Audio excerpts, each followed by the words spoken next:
I would like to provide a quick overview for you of the David Hawkins technique of letting go. Letting go is perhaps the most common practice pointer in spiritual circles. I'm often asked, yes, I hear this a lot, but how do I do it? It's easy to say, we need to let go of our difficult thoughts and emotions, but many of us struggle with actually practicing it. There's a strong inclination to believe our thoughts and get wrapped up in our emotions.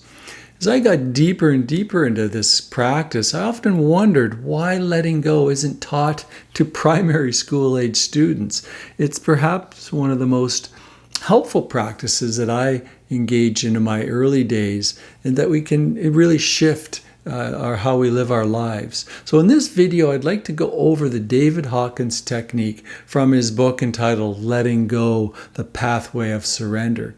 The central premise of letting go in this way is that when we try to suppress our thinking, we simply get a busier mind. And when we try to suppress emotions, we simply become unconscious drivers of the stress in our lives. Let's get right into how to do this. How do we become less entangled in our thoughts and emotions without suppressing or denying them? Letting go of emotions is different than suppressing, repressing, expressing, or escaping emotions.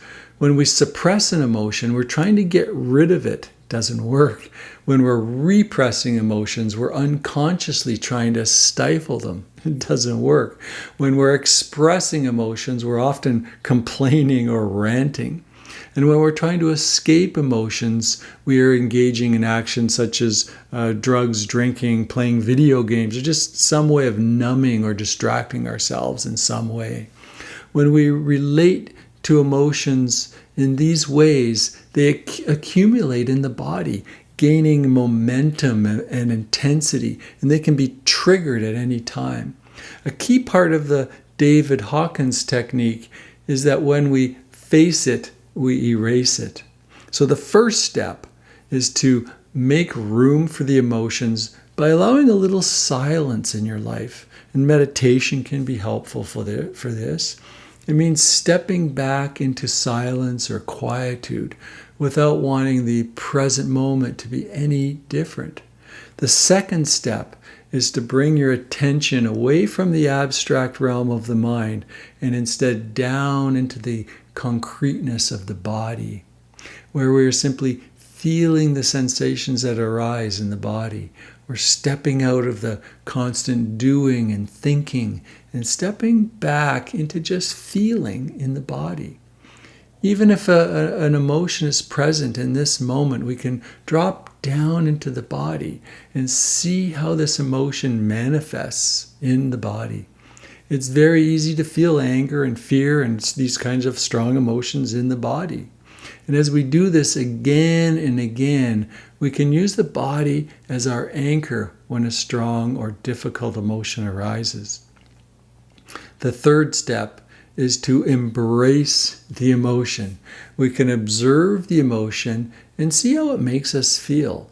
We're not analyzing what caused it, but simply being aware of it and letting it come up, staying with it and letting it run its course without wanting to change it or believing that it shouldn't have happened. When we're letting go of an emotion, we're ignoring all the thoughts and focusing on the feeling itself. Thoughts will merely put us into an endless loop, reinforcing the emotion with story upon story. Your egoic thoughts are merely rationalizations to explain the presence of the emotion. As we become conscious of our emotions, we'll likely notice that all negative emotions are based on primal fears related to our survival instinct. And the letting go technique unravels these survival programs bit by bit. By observing and letting go, the underlying programming behind the emotions becomes apparent. As we let go more and more, we surrender to our difficult emotions. When we approach them with the attitude that it's okay if this happens and it's okay if it doesn't, We let go of positive emotions as well. We can enjoy an event in our life or a relationship, but we don't need it. We don't grasp onto it in order for seeing it as our happiness. In fact, letting go doesn't end until we've totally surrendered to everything. There's a progression of weakening of dependency on anything or anyone outside of ourselves. This practice is congruent with the Buddha and Jesus. The Buddha talked about letting go of attachments and identification with the self. Jesus was quoted as saying, "Be in the world, but not of it." So we continuously let go in this way, and when we do, a deep sense of peace and freedom arises.